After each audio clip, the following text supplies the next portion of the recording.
What would you say to the people in the markets that have been talked about regarding expansion when they hear that we're in the summer of 2025 and we're at day one of this process? Well, I'd say to them, thank you for your interest. We have not committed to expanding. There's been a lot of rumblings going on about NBA expansion, adding new teams to the league. I recently saw an Adam Silver press conference where he answered some questions about this, and I wanted to cover the topic because he gave very candid answers as to why the NBA is hesitant at this point in expanding. And I think based on the answers that you're going to hear as I play the videos and react to some of it, it doesn't seem like the NBA is going to expand, at least in the near future, maybe the distant future. Last topic I mentioned was expansion. That expansion was discussed both at a committee level and at the board, and ultimately the league office was tasked by our board with doing an in-depth analysis. They're very complex because in how you would potentially value the opportunity has a lot to do with your projections on the future growth of the league, because you are selling equity, and if for every additional team you add, you're diluting the economics of the current league. Let's break down what Adam Silver really means when he says diluting the NBA and selling equity. Candid answers once again that he's given, and he is right in this case. So the average NBA team is worth about $2 billion at least. Y'all could double check that, but I'm pretty sure it's around that ballpark. If you're an expansion team, new ownership group, you got to pay at least $3 billion for an expansion fee to get into the NBA. And usually you have not just one team coming in, it's two. And that expansion fee is divided among the existing NBA teams. You have two new teams coming in, each pay $3 billion. That's $6 billion in total. You do $6 billion divided by 30. That's about $200 million revenue up front that each team gets. It sounds great, but this is where the selling of equity comes in. In the short term, you get all this money up front, the existing teams, but in the long term, if the NBA is not growing as much, now you're dividing the collective revenue among 32 teams instead of 30, which means that if you are not growing as a league and your revenue is pretty much staying the same, or maybe it's a little bit less, now you got two extra teams that you got to divide it by each year. All of a sudden, that $200 million flip that you got up front is less appealing for potentially every year this occurs. I mean, we're seeing these franchise valuations go from 3, 3, 5, 4, 6, 10 now. When you're thinking about expansion and the future of the NBA in terms of business transactions, where do you analyze this?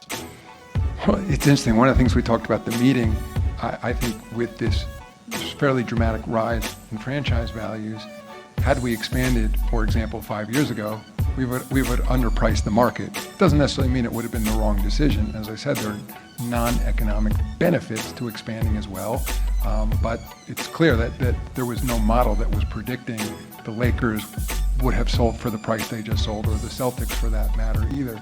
So we pay attention to those things. I mean, again, that's why it gets fairly complex, because the most difficult issue in terms of thinking about expansion is not looking at the current economics, is trying to project out in terms of what the future should be. Two important factors that correlate with each other when it comes to Adam Silver mentioning underpricing the market if they expanded too early. Number one, if they had, as he mentioned, no one knew that the Lakers would have been worth the money that they sold for recently. The same thing with the Boston Celtics.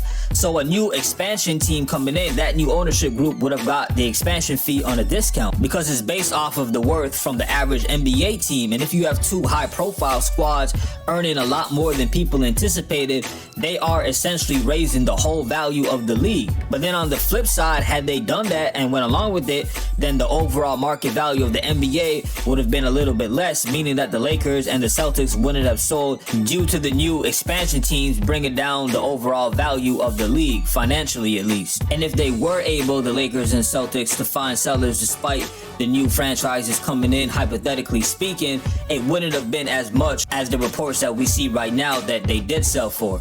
Is the one area where we're seeing an actual decline is in local/regional television. And as I've said before, I mean, it's not a gating issue necessarily in terms of expansion, but it would be something I think we would be malpracticing if we didn't figure out how local and regional television is going to work before expanding. I mean, many of our teams have now taken significant cuts in regional television.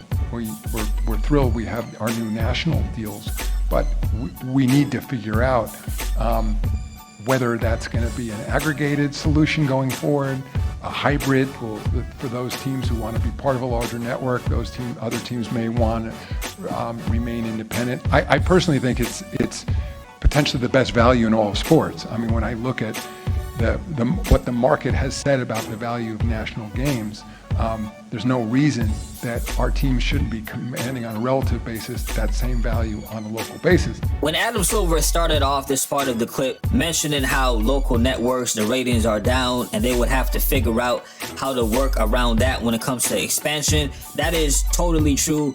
The worst thing you want is a team that's not supported by the locals. As a result, the revenue's not coming in, business is not doing good, and you have an NBA team that is not holding up its weight, and then before you know it, they're being relocated and bought out. We get that. However, there's a reason why when we see a nationally televised game, it's often featuring a high-profile team like the Lakers or Celtics, or a team that has a superstar player that is very popular among NBA fans. Let's not act like the average team is really out here saying, nah, we just want to stay local, we don't want a nationally televised game. You, Adam Silver, the NBA, you're not going to put an expansion team on a broadcast that wide, even though I'm 100% sure they would tell you, no, we're not trying to just be independent and do our own thing. We would love that spotlight, as I'm sure any existing team would, but basically, these nationally televised games have to do huge ratings. The NBA, as we know, is doing media deals with other networks so that they can broadcast their games. If the ratings aren't good, the bag's not going to look the same no more when it's time to renegotiate a new deal. I just wish Adam Silver said, we know not every team is going to be the best choice to put on display for a nationally televised game.